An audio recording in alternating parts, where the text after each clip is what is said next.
Est-ce que je peux avoir votre attention, s'il vous plaît?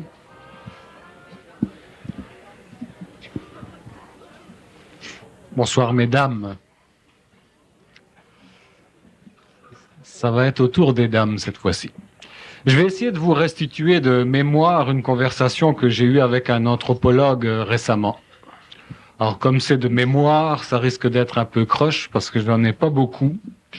Toujours est-il que l'anthropologue en question, auquel je lui demandais s'il connaissait l'origine de l'hyperagressivité qui existe dans le monde aujourd'hui, la paranoïa collective, les guerres, etc. S'il avait une origine rattachée à sa science, à l'anthropologie, à l'étude de l'homme, de l'histoire, de la préhistoire, de la prime-histoire. Et il me faisait remonter aux sources même de la prime-histoire, l'origine de cette hyperagressivité. En fait, d'après lui, il y a 10 000 ans, au moment où l'Homo sapiens était sur Terre déjà depuis 25 000 ans, il y a eu une mutation qui s'est opérée. Et à cette époque-là, jusqu'il y a 10 000 ans, l'Homo sapiens était un chasseur. Il vivait donc de la chasse et les femmes de la cueillette, etc., des fruits. Et d'après lui, le drame qui s'est passé, c'est que les femmes, c'est-à-dire la femelle Homo sapiens, Madame Homo sapiens, a inventé l'agriculture et l'élevage. Donc, Monsieur Homo sapiens a laissé tomber sur les conseils de sa femme la chasse. Et de grands chasseurs libres et puissants qu'il était, avec un terrain de chasse qui était la planète tout entière, il est tombé à l'état d'agriculteur et d'éleveur sur les conseils perspicaces de Madame Homo sapiens. Ceci a entraîné le concept de la propriété commune ou privée. Autrement dit, de l'élevage, des troupeaux, de l'agriculture, on commençait pour la première fois à avoir quelque chose à protéger, un bien, une propriété. Et dès qu'il y a un bien, une propriété, ça engendre la cupidité chez les hommes. Donc, en voulant protéger ce bien, qui était aussi une tentation pour les autres Homo sapiens qui ne s'étaient encore pas convertis à l'agriculture et qui étaient encore restés chasseurs, ceci a engendré des guerres. Et de cette façon-là, la programmation génétique de l'homme, qui était une programmation génétique qui remonte à des centaines de millions d'années, programmation de chasseurs à l'origine, a été comme déviée ou canalisée dans les guerres, c'est-à-dire que l'agressivité du chasseur ou cet état de chasseur est passé dans la guerre. Et aujourd'hui, on est le résultat encore de cette déviation génétique de l'état de chasseur à l'état d'agriculteur ou, comme je disais tout à l'heure, de travailleurs forcés, de bêtes de somme. Donc on vit dans cette civilisation hyper agressive et on s'entretue depuis des milliers d'années.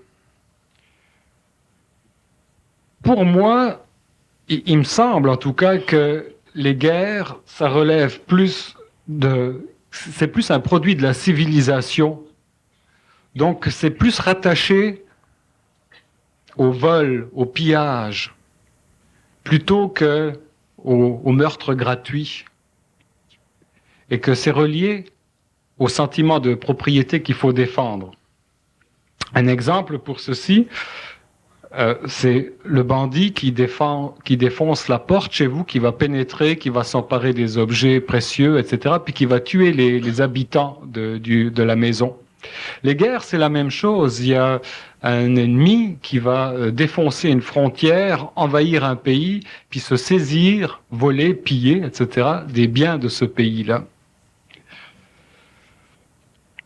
Et dans les deux cas, il y a toujours un sentiment de culpabilité qui est engendré à la fois chez le bandit et chez l'envahisseur guerrier.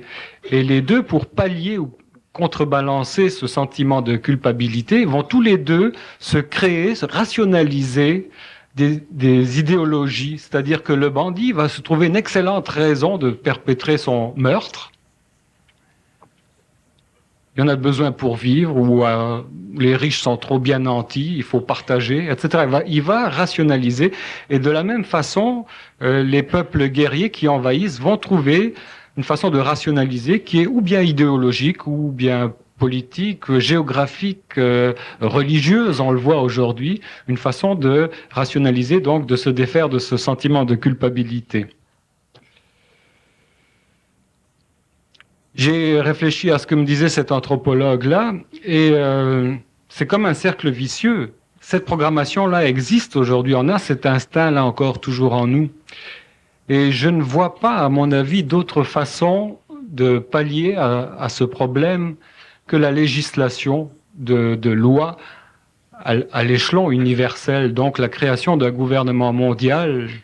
Le problème, il faudrait que les nations qui acceptent d'être chapeautées par ce gouvernement mondial puissent sortir aussi de leur état d'esprit qui est le nationalisme.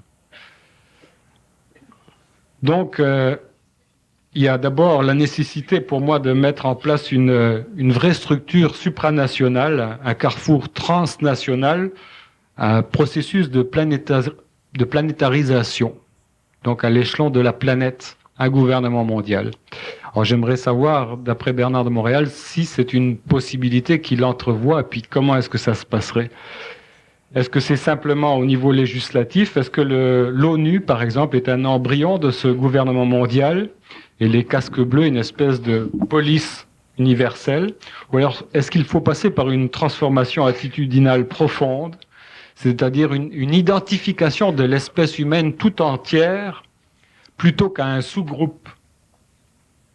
Est-ce que ça va passer par une révolution du cerveau pour assurer la pérennité humaine, la succession de la race humaine, telle que le prétend, par exemple, l'auteur de la révolution du cerveau, Les enfants du Verseau, qui est Marilyn Ferguson, qui, elle, prétend que ça passera par une révolution du cerveau. Le concept de la révolution du cerveau n'est pas mauvais, parce que si nous parlons de l'évolution de l'homme, si nous parlons de la fusion de l'homme, si nous parlons de l'intégration de l'énergie créative dans l'homme, il est évident qu'éventuellement l'homme, en tant qu'être nouveau, possédera une conscience nouvelle, donc une activité cérébrale totalement nouvelle, donc une révolution du cerveau. Mais il faut aller plus loin que la contemplation purement cartésienne ou philosophique ou clinique de cet aspect de l'homme, parce que si nous parlons de révolution du cerveau simplement à partir de la conception que nous avons de sa nature, nous sommes forcés à constater que le cerveau en lui-même, le cerveau matériel, est une industrie physico-chimique qui pourrait être sujet à une mutation. Mais ce n'est pas assez. Ça va beaucoup plus loin que ça. D'abord, le cerveau de l'homme, tel qu'il est aujourd'hui, il est parfaitement développé. Ce qui manque dans l'évolution de la conscience humaine, c'est l'allumage des cellules. L'allumage des cellules ne peut pas se faire à partir de l'homme lui-même. Autrement dit, une transmutation de cet ordre ne peut se faire qu'à l'intérieur d'un calendrier cosmique, c'est-à-dire à l'intérieur d'une période où des forces psychiques d'un ordre nouveau pour nous les hommes descendent vers le plan matériel pour créer dans ce cerveau, dans les cellules, dans les neurones, une nouvelle vibration qui engendre un nouveau motif de pensée, une nouvelle façon de penser, donc une nouvelle conscience.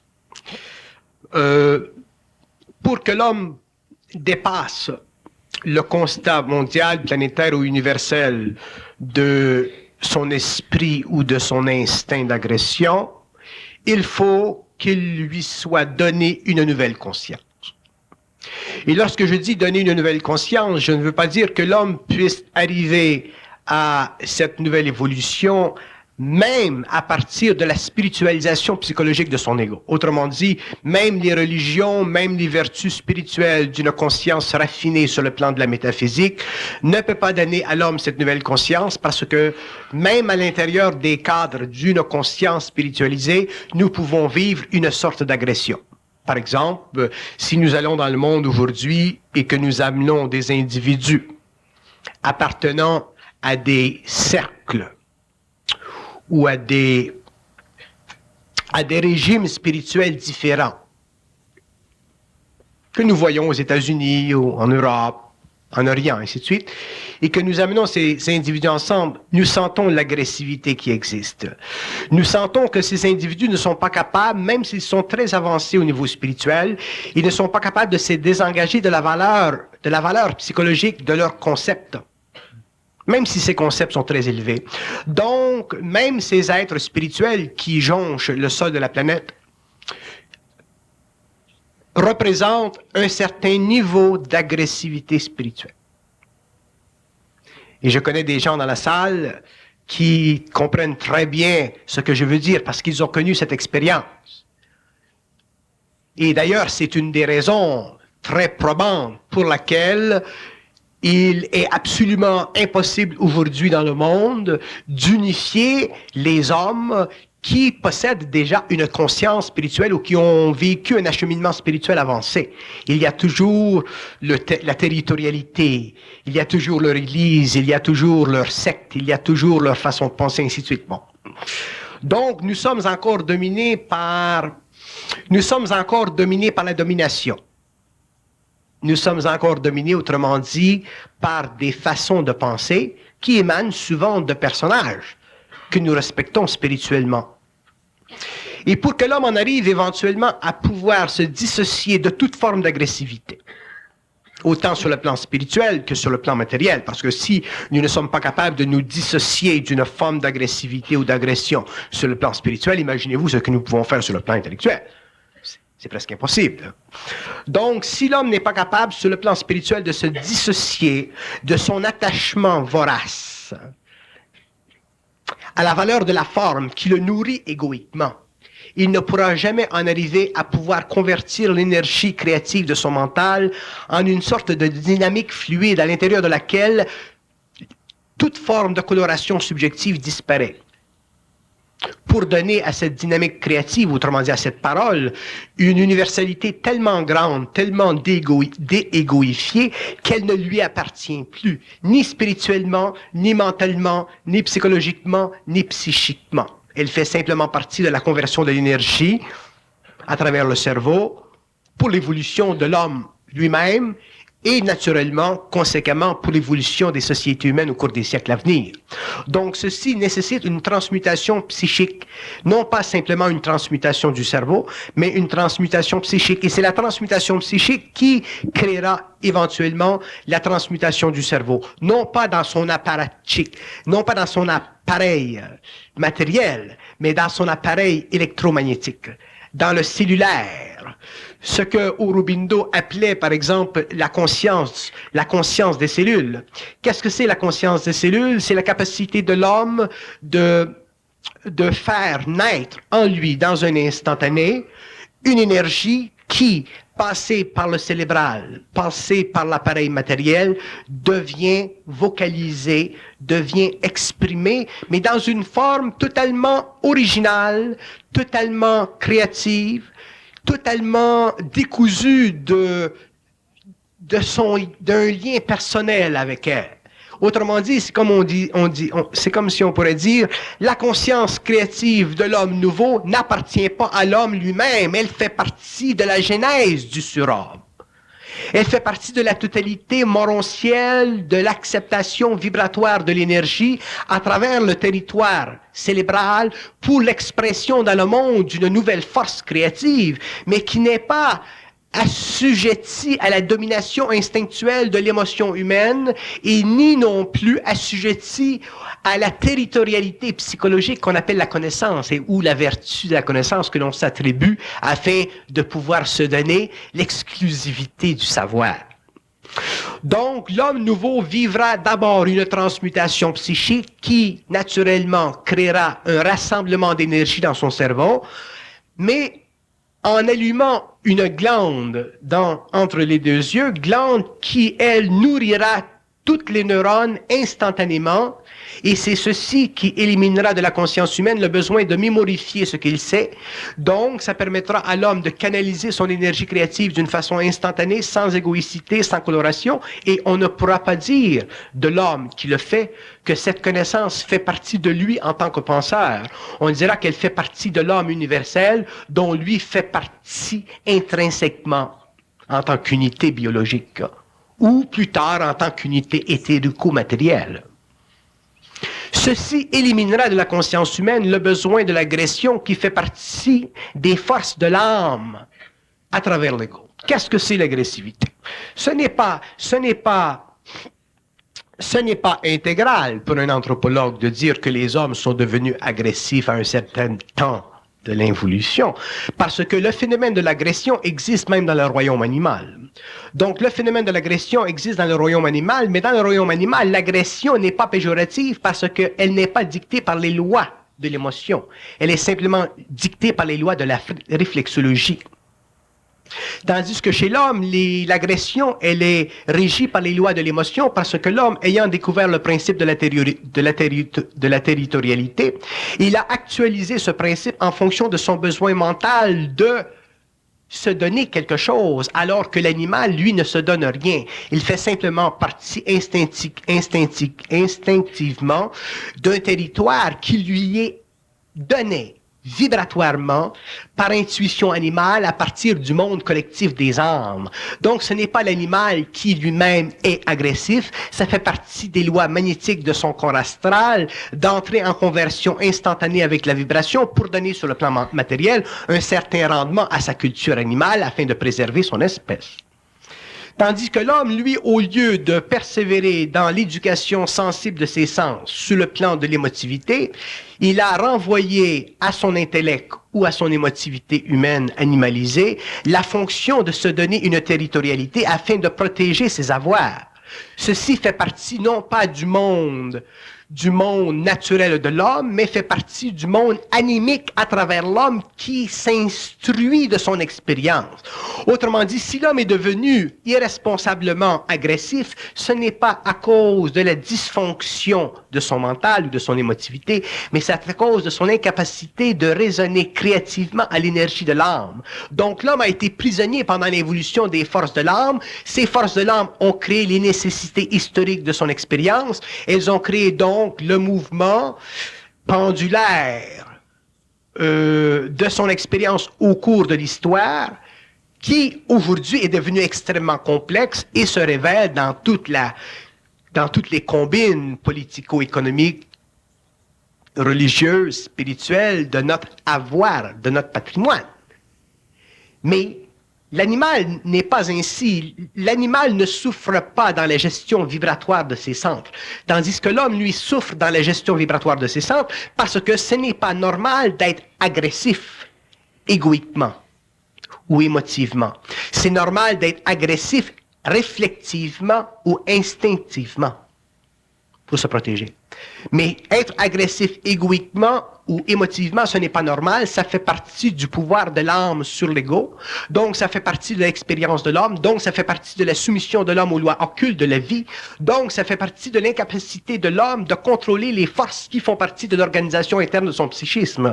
C'est pourquoi l'homme nouveau, ayant compris ceci, ayant compris que l'âme est une domination, ayant compris que la nature même de son vouloir est en fonction directe de sa capacité vibrante sur le plan mental et émotif de répondre aux besoins de l'âme ou même aux besoins des entités dans le monde astral qui souvent se conviennent ou conviennent en une pluralité pour travailler avec lui à son insu, l'homme nouveau pourra se libérer de ceci et entrer finalement en harmonie vibratoire avec la résonance de son esprit et l'agressivité cessera instantanément.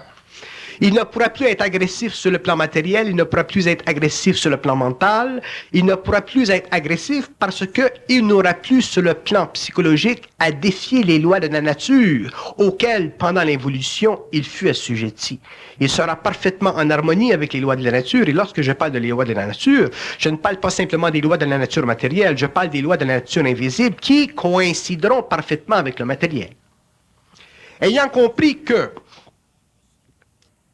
spatialement et temporellement, il est toujours à la bonne place, ayant compris que spatialement et temporellement, son expérience en relation avec la valeur choc d'une contrainte entre son corps et un autre corps matériel, il y a une transmutation. Il ne pourra pas vivre l'agressivité vis-à-vis l'autre corps matériel. Il intégrera le choc pour transmuter son centre émotionnel pour devenir un être encore plus mental. Bon, je vous donne un exemple que je prends dans ma vie directement parce que probablement ce que je dis est un peu abstrait. Je me rappelle durant mon initiation que je me promenais un soir sur la rue et qu'un individu est arrivé à moi, il m'a frappé, il était sous, il m'a frappé.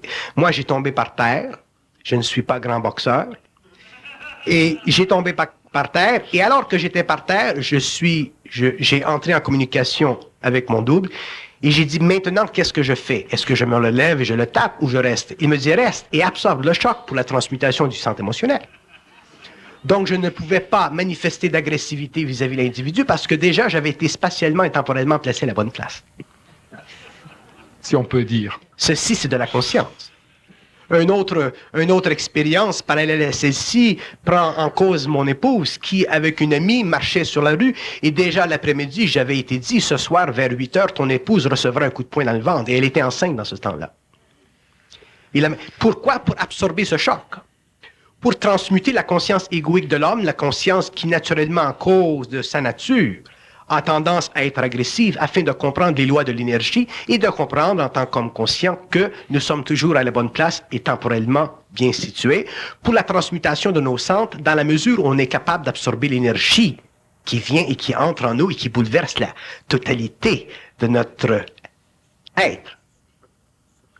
Donc, les théories anthropologiques ont de la valeur dans ce sens qu'elles demeurent des constats de l'évolution, mais elles n'ont pas le pouvoir d'exprimer ou d'expliquer les raisons ou les dynamiques derrière le corps matériel ou le centre émotionnel qui pousse l'homme à une certaine activité. Ceci sera fait par l'homme conscient qui pourra déchirer les voiles de la conscience, déchirer les voiles de l'organisation interne des forces qui travaillent psychiquement avec lui et qui le place pour l'expérience, selon qu'il est conscient ou non, spatialement et temporellement, dans le bon endroit, pour la bonne cause.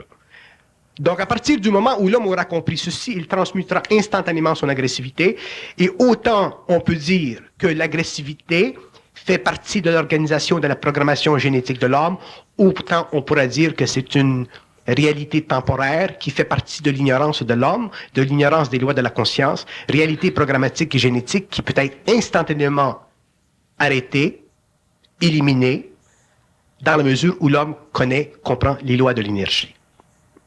Et c'est là un peu que se situe votre intervention dans ce que vous faites, dans votre travail, dans le sens, comment est-ce que je pourrais dire ça?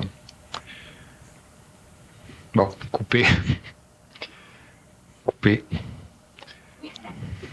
Dans le sens que dans mon travail, ce que je fais, c'est d'essayer de faire comprendre. Ça y est, rebranché. Ils me disent que... Ah, il recoupe. Ça y est, ça branche. Voilà, je le prends tout de suite, silence.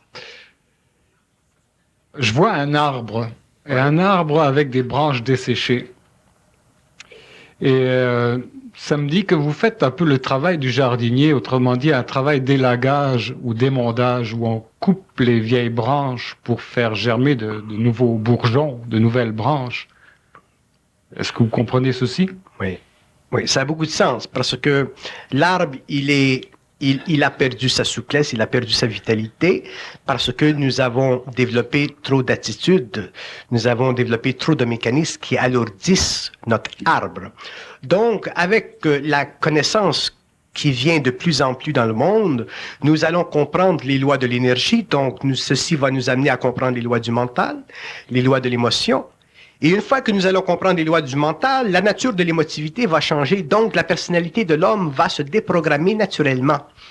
Donc, l'homme, au lieu de vivre en fonction de ce qu'on appelle la programmation génétique, qui est très dangereuse à dire, parce que lorsque nous parlons de programmation génétique, nous assujettissons la nature de l'homme à une matérialité, c'est-à-dire à une composante physico-chimique qui fait partie des gènes, dont la composition complexe est sujette aux lois de la continuité pour la préservation de la race ou l'expérience de la race.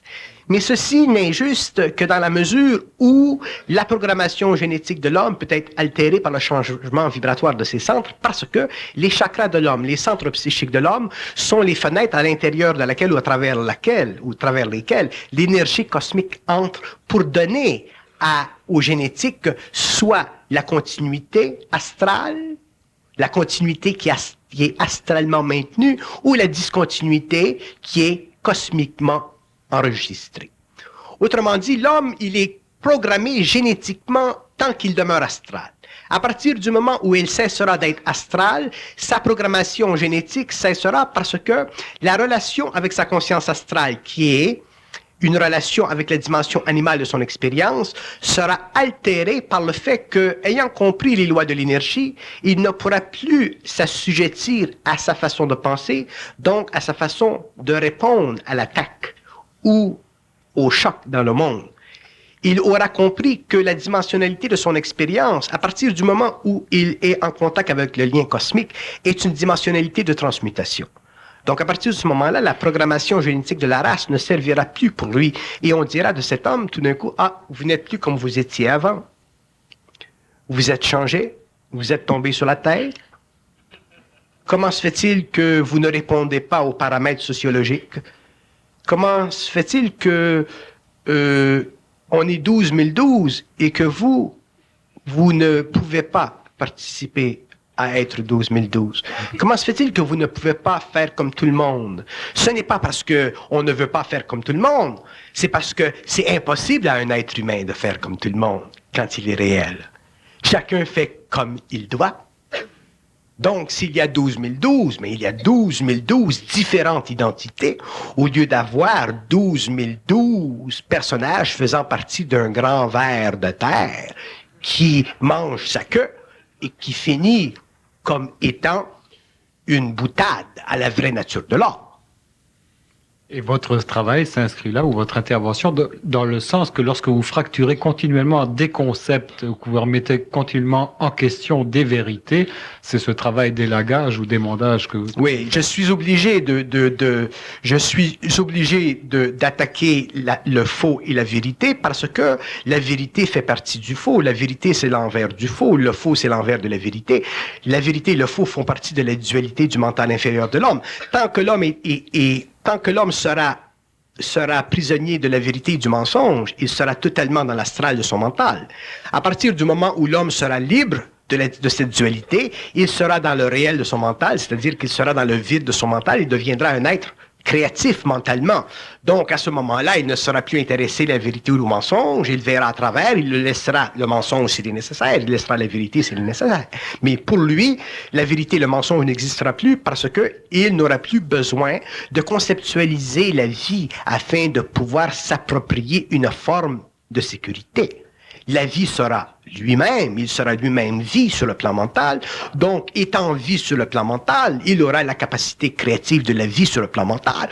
Et la capacité de la vie sur le plan mental, c'est de faire descendre l'énergie pour lui donner une forme. Donc, il aura la parole.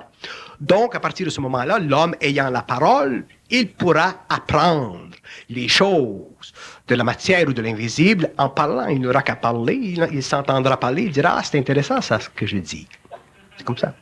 Au lieu de réfléchir. Quand il va vouloir le parler, il va se faire couper. S'il se fait couper, c'est parce que son double coupe pour jouer avec l'ego, pour rendre encore l'ego conscient que ce n'est pas lui qui parle. rendre l'ego conscient que c'est sa partie cosmique qui parle. C'est pour ça que le double coupe. Quand nous sommes inconscients et que le double nous coupe, on se dit ah, j'ai perdu la mémoire. Mais quand on est conscient que le double nous coupe, on se dit ah, l'enfant de chienne m'a coupé.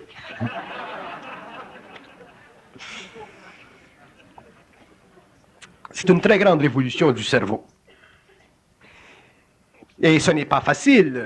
Moi, je me rappelle l'expérience de mon épouse sur la rue à qui je présente un individu que je connais depuis des années. Et je dis à cet individu, je te présente ma femme, comment elle s'appelle donc? Pierrette. Ah. Alors, avec la vie, on apprend toutes sortes de choses. Et avec le temps, on ne se prend plus au sérieux. L'épouse perd son insécurité d'épouse, elle perd l'insécurité émotive de la femme qui se dit « Ah, ben mon mari ne me connaît pas, il ne me reconnaît pas, qu'est-ce qui se passe? Il est... » Enfin, éventuellement, on devient émotivement libre de ces jeux de l'esprit ou du double à travers l'ego. Et à partir du moment où on commence à être libre, c'est là que l'on commence à être créateur. C'est là que l'on commence à pouvoir parler et cesser de penser. Penser, c'est fatigant. C'est terrible. Mais parler, c'est plaisant. On peut parler pendant des jours. Je parlais aujourd'hui intérieurement avec mon double et je disais, quelle est la différence entre l'homme qui pense et l'homme qui communique intérieurement? Il me disait, l'homme qui pense, il n'a aucune conscience de communiquer intérieurement, tandis que l'homme qui communique intérieurement ne peut pas penser. Il sait toujours que ce qui se passe dans son cerveau, c'est de la communication entre lui et son double. Et à partir de ce moment-là, la vie devient très plaisante parce qu'on n'est jamais seul, on ne peut jamais s'ennuyer. Ma femme et ma fille aujourd'hui sont dans le sud et moi je suis ici, je suis tout seul chez moi.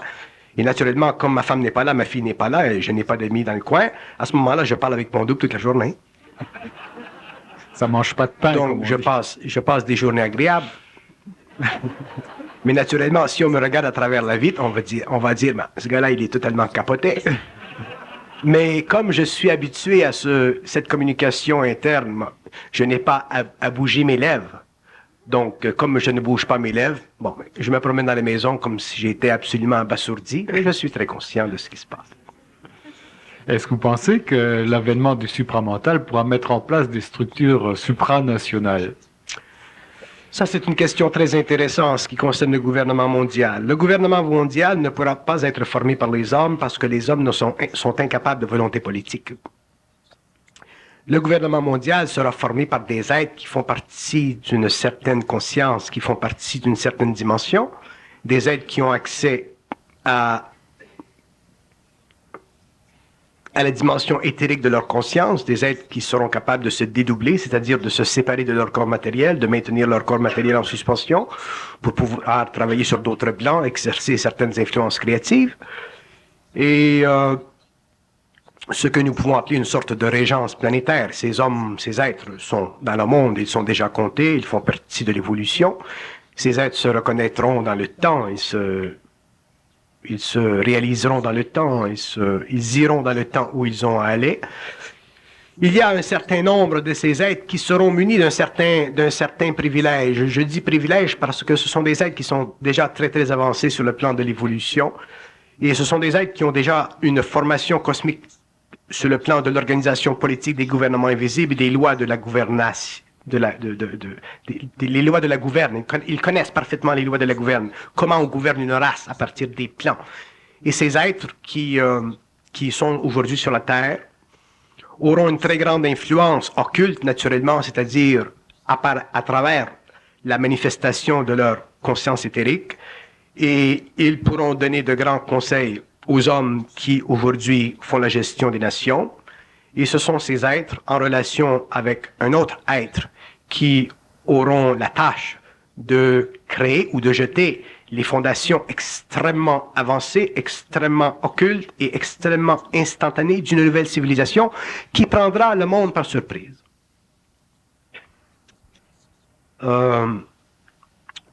Il nous est absolument inutile de concevoir philosophiquement, spirituellement, une convention mondiale parce que plus les hommes avancent, plus ils sont incapables de comprendre la différence entre la politique, l'économie, le gouvernement et l'énergie. Les hommes ne sont pas capables, ni les capitalistes, ni les communistes ou les sociologistes ou les socialistes, de comprendre que ce ne sont pas les forces sociales qui déterminent l'histoire, comme on a tendance à le croire aujourd'hui, comme beaucoup, et surtout en Russie, on le croit. Ce ne sont pas les forces sociales qui déterminent l'histoire. L'histoire est déterminée par les forces psychiques des hommes, donc des masses, à travers les formes que nous appelons les formes sociales. Et c'est pourquoi, souvent, au cours de l'histoire, nous avons des changements extrêmement rapides, extrêmement instantanés d'une politique. Nous regardons, par exemple, la Chine communiste qui a fait rupture presque totale avec la Russie sous Mao Tse-tung. Ceci est absolument imprévisible selon les lois de la diamate ou de la dialectique matérialiste russe. Donc, il y a des mouvements dans le psychisme des masses comme des mouvements dans le psychisme de l'individu, souvent des mouvements qui sont extrêmement actualisés à travers des chefs, des Nasser, des De Gaulle, des Kennedy, des ainsi de suite, des Mao Tse-tung. C'est à travers ces hommes-là que ces mouvements d'énergie se manifestent dans une très grande vitalité, parce que ces hommes ont un certain charisme, et le charisme a tendance à magnétiser les foules qui n'ont pas d'identité, et ces hommes ont une certaine caractérologie d'identité. Même s'ils n'ont pas une identité réelle, ils ont quand même une caractéristique d'identité qui se manifeste dans leur charisme, comme par exemple l'ancien premier ministre Trudeau. Que l'on aime le bonhomme ou que l'on n'aime pas, c'est absolument sans importance, mais c'est un type qui, effectivement, était charismatique, bien qu'il ne l'était pas religieusement. Sur le plan de l'histoire, nous découvrirons à la fin du cycle que de nouvelles forces pénètrent la conscience de l'homme. Moi, j'en suis un exemple. Il y en a d'autres dans le monde qui sont d'autres exemples. Chaque homme vit cette descente d'énergie selon sa propre évolution, sa propre capacité mentale, émotive d'absorber ce choc d'énergie. Et c'est ceci qui créera la transmutation. Mais avec cette différence que les nouvelles forces de l'évolution seront extrêmement éthérico-célébrales, alors qu'auparavant, les forces de l'évolution étaient plutôt intuito-psychologiques.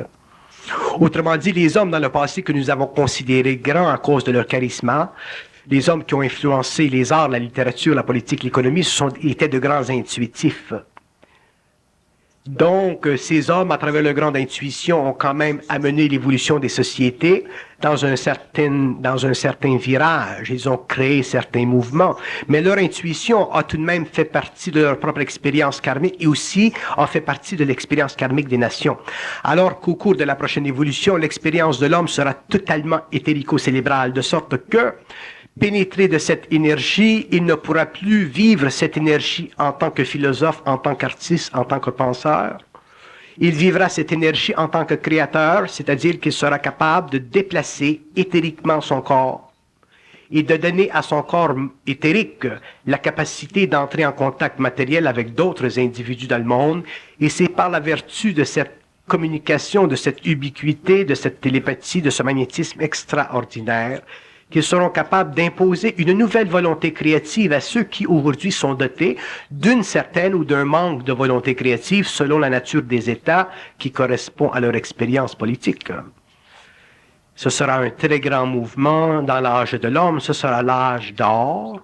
Les guerres seront absolument impossibles, non pas parce que les Russes, les Américains seront finalement arrivés à la table ronde, mais parce qu'il sera imposé à partir d'une autre dimension une loi d'évolution gouvernant les masses, les races et les nations, et ceci sera l'aspect caché d'un gouvernement invisible, et viendra ensuite l'aspect désocculté d'un gouvernement invisible, qui sera, sur le plan des masses, bien vu, très bien reçu, mais dont la plupart des masses ne pourront comprendre l'aspect ultimement cosmique, universel et éthérique. Dans l'Apocalypse, il est dit qu'il y aura une étoile qui tombera du ciel et que cette étoile a pour nom absinthe, donc quelque chose d'amer. C'est cette boisson que buvaient nos aïeux qui leur, d'ailleurs, faisait tourner la tête. Donc cette étoile tombe sur la terre et pollue toutes les eaux, toutes les mers, etc. Pollue la terre et lui donne ce goût amer. Elle a pour nom absinthe. Et Je viens d'apprendre que absinthe, en russe, ça se dit Tchernobyl. Est-ce que ça veut dire que c'est sous l'effet d'un accident, d'un événement planétaire, qu'il y aura un consensus qui va se faire à l'échelon des nations, un rassemblement pour voter un gouvernement mondial? Est-ce que ça prend un choc planétaire, une prise de conscience comme quoi, finalement, il n'y a pas de réelle frontière entre les nations, que l'atome se déplace à travers les airs? Donc, il y a lieu de faire un consensus là-dessus.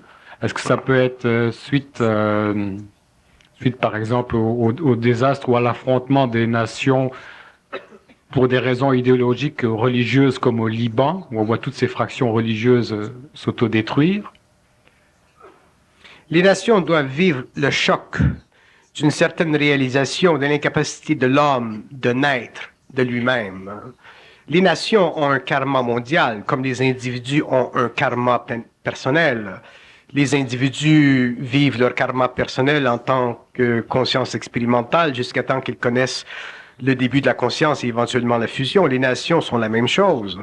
C'est absolument impossible d'empêcher les nations de vivre leur karma parce que toutes les activités des nations, activités dites négatives des nations, sont enregistrées dans les annales et tout ce qui est enregistré dans l'astral doit servir à l'expression de certaines forces cosmiques sur le plan matériel pour la transmutation psychologique des masses.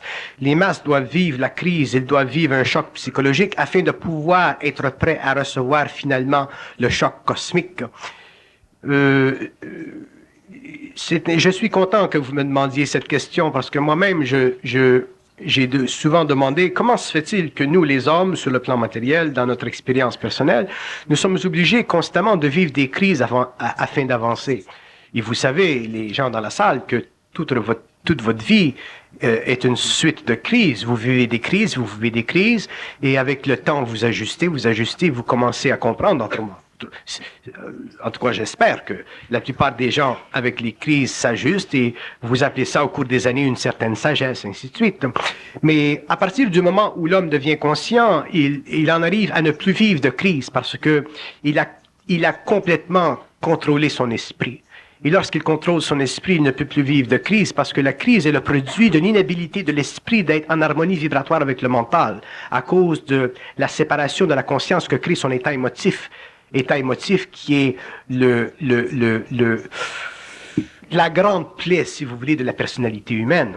Donc, l'homme est obligé de vivre une crise, à moins de vivre une fusion. S'il vit la fusion, mais à ce moment-là, il va vivre une autre sorte de crise, mais ce n'est pas une crise qui sera détrimentale. Ce ne sera pas une crise qui le plongera dans le désespoir. Ce sera une souffrance énorme qui le plongera dans une vision future de son devenir. Donc, il y aura tant d'années qu'il saura qu'il doit vivre ceci, et ainsi de suite. Donc, ce n'est pas une crise, c'est plutôt la descente du feu cosmique à travers ses chakras qui ouvre complètement l'être, qui réorganise la personnalité, qui transmute la chimie de tous ses principes, même sur le corps matériel, et qui revitalise la conscience humaine. Donc, ce n'est pas une crise, c'est un choc.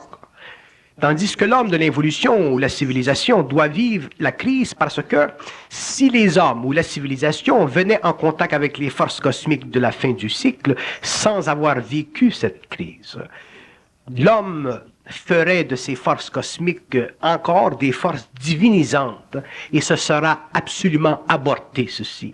Les hommes sur la terre, à travers les religions, à travers les systèmes spirituels, à travers les attitudes spirituelles personnelles, lorsqu'ils entreront en contact avec les forces de la nouvelle évolution, ils auront été tellement atterrés, je ne veux pas créer dans l'esprit de l'homme l'impression l'impression de fin du monde, parce que les choses ne se passeront jamais comme l'homme le conçoit ou comme l'homme le projette. Les forces cosmiques ne sont pas intéressées à l'extinction de la race, elles sont intéressées à la transmutation d'une certaine partie de la race pour l'évolution future de la totalité de la planète, afin qu'éventuellement l'humanité passe de la 5e à la 6e et la 7e race finale, qui donnera finalement naissance à l'évolution jupitérienne où l'homme n'aura plus besoin de corps matériel. Mais je veux dire que, effectivement, selon les événements, il y aura des crises. Si on avait parlé de Tchernobyl il y a 10 ans, on aurait paniqué. Si on avait parlé du satellite américain, de Challenger, on aurait paniqué. Donc, c'est la raison pour laquelle ces choses ne sont pas connues précisément des hommes. Et c'est la raison pour laquelle, connues des initiés, elles ne sont pas parlables, parce que les initiés sont régis par les lois de l'énergie. Les initiés n'ont pas la capacité de parler ce qu'ils veulent, ils ne peuvent que parler ce qu'ils doivent. Parce qu'à ce moment-là, si les initiés pouvaient parler ce qu'ils peuvent, ils créeraient des chocs, donc ils retarderaient l'évolution de l'homme. Il ne s'agit pas dans la masse mondiale d'aujourd'hui qui est extrêmement sensible à l'information, qui est extrêmement informée rapidement, de créer de la névrose, de la psychose. Donc les hommes qui sont moindrement en contact avec les sphères, surtout ceux qui connaissent l'Alliance, ne sont pas capables de dire des choses qu'ils ne doivent pas dire. Ils peuvent le faire en privé, mais ils ne peuvent pas faire sur une tribune publique. Et c'est pourquoi ceux à qui il a été donné une certaine médiumnité, comme Nostradamus, ainsi de suite, ont été obligés de cacher ce qu'ils ont su. Donc, c'est à l'homme individuellement, sur le plan, selon sa sensibilité, selon sa conscience, selon sa télépathie intérieure, de savoir et de comprendre la signification des symboles qui ont été écrits par ces hommes extrêmement avancés en sciences occultes, tels que Nostradamus et d'autres qui existent aujourd'hui. Mais ces hommes n'ont pas le droit de répondre de façon catégorique et descriptive à la nature des choses. Ils ont la capacité et le droit d'écrire une sorte de portrait à l'aide des différentes formules symboliques qui font partie de leur siècle. Et ceci donne à ce moment-là à l'humanité la capacité d'être avertie. Vous regardez le phénomène de la Fatima, non pas de la Fatima, mais de la Madone, là. Mais du Gorgé, en oui, en Yougoslavie. Les enfants ne sont pas capables de demander des questions précises sur la nature des choses, parce qu'ils n'ont pas le pouvoir, parce que leur mental est déjà magnétisé par cette énergie. Donc, l'expérience qu'ils vivent est essentiellement une expérience spirituelle, et s'il y a moindrement inclusion d'un matériel d'importance politique à l'échelle mondiale, il serait demandé à ces enfants de convier ces messages à certaines autorités, le pape ou des monseigneurs ou des gens qui font partie de l'ecclésiastique. Et ceci est très intelligent parce que les hommes n'ont pas la capacité émotive de subir ou de supporter des événements qui sont extrêmement conséquentiels sur le plan historique de l'évolution de la race humaine, mais qui sont donnés à l'homme dans la mesure, ou à l'humanité dans la mesure où elle est capable de prendre les chocs. Mais ceci ne veut pas dire que l'augmentation, le développement de ces chocs au fur et à mesure que nous avançons vers le cycle deviendra pas de plus en plus pénible et de plus en plus en dehors de la capacité de l'humanité ou des gouvernements d'en régir les conséquences. Et c'est là que nous verrons apparaître dans le monde des forces, des êtres, je ne veux pas aller trop dans les détails, mais des forces qui prendront en main la gestion de l'humanité future. Et c'est là que commencera ce que vous appelez l'âge d'or, c'est là que les guerres cesseront, c'est là qu'il y aura équilibre entre la Russie et les États-Unis, c'est là que la Chine aura une très grande importance dans l'évolution économique de l'Orient, c'est là que le Japon aura pris une très grande conscience de son assertion à la technologie, c'est là que la Russie aura pris une très grande conscience de son besoin de redonner au peuple russe sa liberté, c'est là que les États-Unis aura pris une très grande conscience dans son besoin de socialiser son capital, c'est là que le Canada aura pris une très grande conscience dans sa capacité intégrale de venir à l'aide de certaines nations, mais d'une façon intelligente au lieu de le faire d'une façon bête, ainsi de suite, ainsi de suite, ainsi de suite. Donc, il y aura une nouvelle conscience politique qui naîtra parce que des hommes bien placés dans le monde seront en contact avec des hommes extrêmement bien placés dans la Terre. Est-ce que la capacité d'intégrer des chocs, justement, ne dépend pas en grande partie au moins du système nerveux central de l'homme? Et si oui, est-ce que l'ordinateur que l'on voit arriver partout dans toutes les familles aujourd'hui, et je veux parler surtout des jeux vidéo pour les enfants, ne contribue pas à renforcer ou à rendre plus subtil ce système nerveux? L'ordinateur, c'est un système à deux tranchants. Si on l'utilise bien, il a une grande valeur pour le temps présent de la nature, de notre expertise ou de nos besoins en informatique. Si nous l'utilisons mal, à ce moment-là, il va servir à enlever à l'homme sa capacité d'individualiser la connaissance. Je donne un exemple. Par exemple, si vous avez des enfants et que vous leur enseignez les mathématiques et que vous ne leur enseignez pas comment bien diviser, comment bien multiplier, et que vous les faites sauter directement à l'ordinateur, à ce moment-là, vous leur enlevez la faculté de comprendre la mécanique mathématique et ils ne deviennent que des robots, ils ne deviennent que des êtres capables de manipuler des symboles. Et ceci n'apparaît pas aujourd'hui comme étant trop dangereux ou trop, je n'aime pas le mot dangereux, mais trop néfaste, mais vous verrez qu'avec le temps, avec les années, ils auront perdu le plaisir d'apprendre. Et le plaisir d'apprendre est très important pour l'homme évolutif qui a encore besoin de se réfléchir dans une capacité mentale et dans un pouvoir cérébral de bien accumuler mémoriellement du matériel. Ceci fait partie du plaisir de l'ego, ceci fait partie de la sécurité de l'ego. Lorsque l'homme entre dans une conscience nouvelle, lorsqu'il entrera dans une conscience nouvelle, il n'aura plus le plaisir d'apprendre, il aura le plaisir de savoir. Ceci sera une autre étape. On n'a plus le plaisir d'apprendre lorsqu'on est conscient parce qu'on a accès à tout ce qu'on veut savoir. Mais lorsqu'on est inconscient, on a le plaisir d'apprendre parce qu'on n'est pas encore dans le savoir. Donc, le plaisir d'apprendre ne doit pas être enlevé à nos enfants parce qu'ils ont encore une contribution à faire à la société. Ils ont encore une contribution à faire à leur propre avenir. Ils ont besoin de se sentir à la mesure et à la hauteur de leur intellect au lieu de vivre simplement en relation mécanique avec des systèmes qui sont composés à une très grande allure aujourd'hui, systèmes qui magnétisent l'ego des enfants, qui magnétisent le corps astral et qui les fascinent. Nous ne devons pas être fascinés par la machine, nous devons simplement l'apprécier, mais elle doit devenir une extension de nous, nous ne devons pas devenir une extension d'elle. Si je regarde l'avenir des cerveaux électroniques, et ainsi de suite, il va y avoir des changements absolument énormes. D'ailleurs, la science des cerveaux électroniques n'est pas encore née sur la planète Terre. Nous sommes aujourd'hui à l'aube de cette science et la raison pour laquelle elle est très dispersée dans le monde et la raison pour laquelle elle est très utilisée, c'est parce que nous avons des besoins pressants d'utiliser des formes de mécanicité qui nous permettent finalement d'avoir accès à de l'information rapidement. Mais viendra un moment où les cerveaux électroniques ne seront plus fondés, construits avec les principes électromagnétiques d'aujourd'hui. Ce seront des systèmes qui seront basés sur la diffraction régulière de l'orbite lumineuse à l'intérieur de l'atome convexe.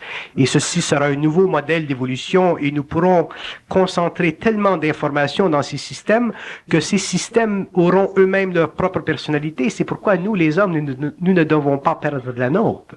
Si nous perdons notre personnalité vis-à-vis ces systèmes, nous vivrons l'angoisse que nous avons vécue dans les années 50 où souvent les gens se demandaient le computer ou le cerveau éventuellement va nous conduire. Et ce n'est pas ça. Ça, c'est simplement une inquiétude de l'homme. Mais l'homme ne doit pas perdre sa conscience, ne doit pas perdre sa personnalité face à ces machines, parce que ces machines deviendront extrêmement avancées. Et les sciences et la science et le secret de cette nouvelle science sera donné par des initiés à des scientifiques réunis dans le monde. Et lorsque ce sera le temps, la science de la cybernétique, la science des cerveaux électroniques sera amenée à un nouvel âge. Un âge qui conviendra parfaitement à la quadrature de Saturne, Pluton, Genèse et Fumus, qui sont des planètes invisibles et qui serviront au support électronique de l'énergie qui dans ce temps-là aura une courbature éthérique pour le renforcement de l'atome et la désintégration instantanée de toute information électrique afin de permettre que l'information qui entrera dans ces systèmes puisse aller dans l'énergie et revenir de l'énergie et qu'elle puisse elle-même devenir intelligente. Donc, les cerveaux électroniques de l'avenir seront intelligents. Nous pourrons leur parler, mais ils ne seront pas intelligents comme ils le sont aujourd'hui. Aujourd'hui, ils sont simplement bavards. Demain, ils seront réellement intelligents et ils remplaceront les fonctions mécaniques de l'homme et l'homme pourra finalement commencer à composer avec les infinités d'une nouvelle dimension alors que ces systèmes serviront à maintenir en place l'équilibre des systèmes mécaniques. L'homme va devenir semblable au Dieu, il va devenir créateur. L'homme sera créateur et les machines le serviront très bien. Il y aura même des cerveaux, des machines extrêmement semblables sur le plan de la forme à l'être humain. Et ceci existe parce que nous avons, dans l'expérience de nos gouvernements aujourd'hui, des sondes qui viennent d'autres planètes, et ce sont des êtres, mais ce ne sont pas des êtres qui possèdent un esprit, ce sont simplement des clones qui sont une forme très avancée de l'architecture mentale de l'atome imposée à une dimension magnétique qui est codée sur un modèle de forme humaine que nous appelons les clones. J'ai lu à ce propos un article de généticien qui justement venait de renoncer à travailler au niveau de la génétique parce que ça posait un très gros cas de conscience au niveau du clonage, justement, dans le sens qu'aujourd'hui, ils étaient capables très facilement de faire un clone d'un individu, un double parfait, et qu'ils entrevoyaient la possibilité que la société récupère cette expérience et utilise ce clone comme des pièces de rechange pour des greffes d'organes. Donc ça posait un très gros cas de conscience parce que le clone, lui, est identique à l'être humain, mais il est là seulement lorsqu'on a besoin d'un cœur, d'une greffe de poumon ou du foie ou n'importe quoi. Oui, nous avons l'estomac. Ils ont démissionné. Oui, nous avons l'émotion trop fragile pour ces expériences à cet âge-là. Mais c'est bon que la question se pose parce que il y a certainement... On pourrait être nous-mêmes un clone, arriver sur Terre puis être le produit du clonage. Imaginez-vous que vous êtes dans la peau d'un clone et que vous êtes là en attente que l'autre a besoin de votre cœur, qu'on vous l'enlève et puis que... Oui, j'écrirai lorsque j'aurai le temps sur le clonage. Il y a... Vous savez, je vous disais ce soir à la table que je suis rendu... mon livre, il est rendu épais comme ça. Et je ne peux pas l'arrêter. Pour y en passer la moitié à drapeau. Oui, il faudrait que je fasse quelque chose. Mais j'ai hâte d'arrêter d'écrire parce que j'ai arrêté les chapitres, finalement. Mais j'ai hâte d'arrêter d'écrire, mais je ne peux pas arrêter pour le moment parce que il a une vie par lui-même. Ce n'est pas l'homme qui écrit, ça écrit. Donc l'homme doit respecter le temps, et ainsi de suite. Mais c'est un thème, ça, que je toucherai un jour, de ce que ce sera. Pour finir, est-ce que l'ONU est un embryon de ce gouvernement transnational? L'ONU représente l'aspect astral, planétaire de cette éventualité. Mais l'ONU ne représente pas l'ONU ne représente pas le germe vital et créatif de cette entité. L'ONU est simplement un symbole psychologique, psychopolitique d'une possibilité astralisée dans le mental de l'homme. Autrement dit, c'est comme si on a projeté dans le mental de l'homme une image d'une possibilité qui est impossible dans le cadre de son expérience. Mais c'est une prévision. C'est un peu comme les films que vous voyez, Star Wars. Tous les films que vous voyez, ce sont des projections astrales, des possibilités éventuelles. Mais comment ça se fera? Comme un voleur dans la nuit. Oui, exactement. Oui, comme un voleur dans la nuit. D'ailleurs, tout ce qui est cosmique vole dans la nuit. Merci beaucoup, Bernard.